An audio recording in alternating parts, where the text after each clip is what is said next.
जन हुंकार किस एपिसोड में आप सभी का बहुत बहुत स्वागत है। मैं हूं महेश बहुगुणा। आप देख रहे जन हुंकार एपिसोड। आज के जन हुंकार एपिसोड में इंडिको क्राइसिस इन इंडिया और क्या कहा सुप्रीम कोर्ट ने 2 दिन पूर्व में, और कल दिल्ली हाई कोर्ट ने क्या कहा इस मामले को लेकर के। यदि ओवरऑल बात की जाए, लोग शायद बिलखते परेशान होते हुए, और तब जाके 2 दिन पूर्व की आपको बताएंगे। पहले क्या वास्तविक लोग कह रहे हैं, क्या ये सरकार पूरी तरीके से ध्यान नहीं दे रही है? क्या ये ऐसा एजेंडा है कि जानबूझ के कंपनी ऐसे कर रही है? और किस तरीके से लोगों का लीगल इंजरी भी हुआ है, लोगों को इकोनॉमिकल डैमेज भी हुआ है, और लोगों का वेस्टिंग ऑफ टाइमिंग भी हुआ है। दिल्ली हाई कोर्ट ने इस बात को माना है और बताएंगे पहले आपको सुप्रीम कोर्ट ने क्या कहा। 2 दिन पूर्व सुप्रीम कोर्ट ने इस मामले को सुनवाई करते हुए शायद किसी भी डायरेक्शन देने को साफ मना किया। इस सरकार का काम है, और शायद इस तरीके से पहले ही गवर्नमेंट के द्वारा कहीं ना कहीं इसमें कदम उठाए जा चुके हैं और लोगों को रिलीफ मिला है। हालांकि यदि आप मीडिया के तौर पर बात करेंगे, अनेक चैनलों के द्वारा जो लगातार दिखाया गया है, यानी यहाँ तक देखा गया जब किसी दूसरे की फ़्लाइट आप बुक कर रहे हैं और आपको यदि जाना है तो 10 गुना 20 गुना, जहाँ पर 6000 8000 यानी बेंगलुरु जाने के लगते हैं, मुंबई जाने के लगते हैं, तो 20,000 28,000 रुपये तक लोगों ने खर्च किए और डिमांड किया गया। और जो नहीं कर पाए वो एयरपोर्ट पे ही अपने परेशान होते रहे, बिलखते रहे, मानो सरकार पूरी निंद्रा में सोई रही। हालांकि सरकार ने डायरेक्शन दिया। इंडिगो के काउंटर पे जब लोग जाते थे तो एक्सक्यूज के अलावा कुछ नहीं मिलता था। तमाम सनसनी बनी रही और सुप्रीम कोर्ट ने पूरी तरीके से मामले को सेंट्रल गवर्नमेंट के पाले में डाल दिया कि इस पे कदम उठाए जा रहे हैं, सरकार के संज्ञान में है। ये कह करके सुप्रीम कोर्ट शायद पीछे हुआ। कहीं ना कहीं विधायिका, कार्यपालिका और फिर न्यायपालिका भी पूरी तरीके से मानो ऐसा लगा कि संज्ञान नहीं लिया। लोगों की नाराज़गी भी देखने को मिली। अब दिल्ली हाई कोर्ट की बात करेंगे। हाई कोर्ट ने पूरी सुनवाई करते हुए कहीं ना कहीं ये पूरी तरीके से माना है कि लोगों को कंपनसेशन मिलना चाहिए। और यहाँ तक लोग तंग रहे। कई लोग ऐसे भी रहे जिन्हें अपने जुडिशरी एग्ज़ाम में जाना था, लास्ट अटेम्प्ट था और नहीं जा पाए, फ्लाइट कैंसिल हुई।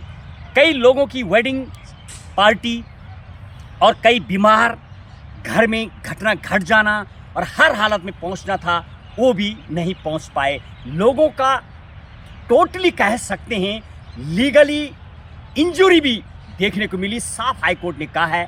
और इकोनॉमिकल डैमेज तो हुए हैं, लोग टाइमिंग वेस्टिंग भी हुआ है, और पूरी तरीके से अभी भी सुध नहीं लिया जा रहा।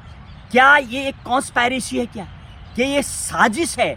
कुछ लोगों का मानना है। लोग अपने साफ शब्दों में जब हम लोग पूछने का प्रयास कर रहे हैं, लोगों का मानना है एक कहीं ना कहीं साजिश का हिस्सा भी हो सकता है यदि सुनवाई नहीं हो रही। हालांकि यदि न्यायपालिका को चाहिए कि डायरेक्शन दिखा सकती है, सुप्रीम कोर्ट को संविधान की धारा 142 के अधीन डायरेक्शन देना और किसी भी न्याय और देने का पूरा शक्ति होती है। लेकिन सुप्रीम कोर्ट ने ऐसा नहीं किया। हाई कोर्ट ने रिलीफ जरूर दिलाने की कोशिश की और पूरा मामला अभी तक सुलझा नहीं है।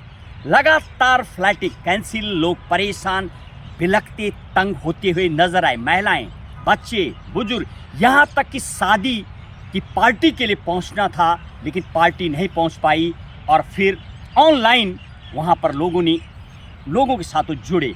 और सबसे दुखद बात वो भी देखने को मिल रही है, कई लोगों को अपने एग्ज़ाम देने के लिए इधर से उधर, एक जगह से दूसरी जगह जाना था और आखिरी चांस था, वो पेपर नहीं दे पाए। तो क्या इस डैमेज की भरपाई करेगा इंडिगो कंपनी? क्या सरकार इसके लिए जवाब दे है? मानो ऐसा लगता है जब से देश आज़ाद हुआ है, 1951 से लेकर के पहला संविधान संशोधन आया, तब से देखने को मिला है सरकार और सुप्रीम कोर्ट की टसल मानो साफ नज़र आती है। सुप्रीम कोर्ट भी इस मामले को लेकर के बच निकला और बॉल गवर्नमेंट के पाले में डाल दिया। और गवर्नमेंट ने फिर इंडिको के साथ कुछ प्रयास तो किया, लेकिन अभी भी लोगों को राहत नहीं मिली। क्या ये साजिश है, लोगों का मानना है? और क्या कंपनी अब ऐसे कगार पे पहुंच चुकी है जहां पर पूरी तरीके से चरमरा गई है? और क्या इंडिको बंद हो जाएगी?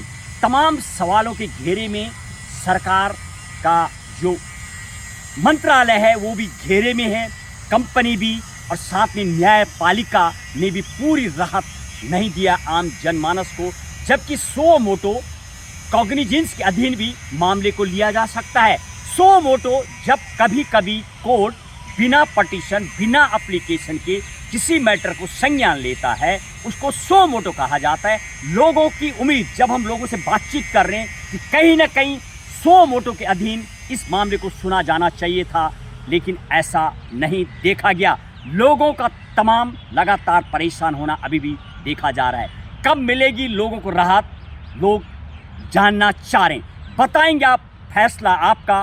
क्या न्यायपालिका, विधायिका और कार्यपालिका पूरी तरीके से जिम्मेवारान संविधान के अधीन दिए गए शक्ति के हिसाब से काम नहीं कर रही है?